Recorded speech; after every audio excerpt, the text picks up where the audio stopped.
How many times have you heard a Bible story and thought you understood it, only to realize you were left with more questions than answers? Take the story of David. Everyone remembers the shepherd boy who felled Goliath, the hero who became king. But what about the darker chapters, the ones we don't hear in Sunday school? Let's talk about Bathsheba. David, now king, spots her bathing, beauty shimmering in the moonlight. Unaware she's caught the eye of a man who always gets what he wants. Desire flares, overpowering conscience. David asks about her, learns she's married, but it doesn't matter. Power warps morality. He calls for Bathsheba.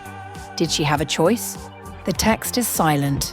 All we know is this: one night with the king, and Bathsheba is pregnant. Now, David faces a dilemma. Her husband Uriah is off at war, loyal and unaware. David tries to cover his tracks, bringing Uriah home, urging him to visit his wife. But Uriah refuses the comforts of home while his comrades bleed on the battlefield. Honor, something David has set aside, stands in the way. Cornered, David hatches a darker plan. He orders Uriah to the front lines, where the fighting is fiercest. Uriah is killed. Problem solved. Or so David thinks. He takes Bathsheba as his wife, convincing himself the scandal is buried. But why did this particular sin bring David so much ruin? Men died in battle every day. Kings throughout history took what they wanted. Why was Uriah special? Here's the truth. Uriah wasn't just any soldier. He was loyal to the core, guided by the same faith that had once made David great. In orchestrating Uriah's death, David didn't just steal a man's wife. He betrayed both a friend and the divine trust that set him apart as king. He forced God's hand, compelling him to remove his protection from Uriah. David's actions shattered the moral order, and the cost was steep. Consequences rained down. David and Bathsheba's first child died. His household fell into chaos. His sons turned against him.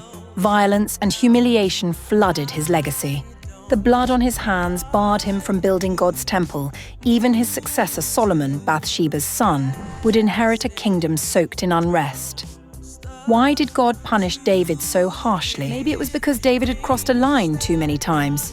Taking, lying, manipulating, ignoring the warnings written into his own scriptures. Maybe losing Uriah, the one good man in all this, was a final, unforgivable act. Sin is as old as time. Nothing new under the sun. We see ourselves in these stories because deep down, we know the struggle. Ambition, desire, regret. Power can blind, guilt can destroy. But every action leaves a mark, and sometimes the price is more than we ever imagined. So, what can we learn from David's downfall? Sometimes it takes losing everything to see the cost of a single choice. And sometimes, even kings must kneel, facing the truth of what they've done. If this gave you something to think about, stick around. Let's keep digging for the meaning in the stories we thought we knew. Peace.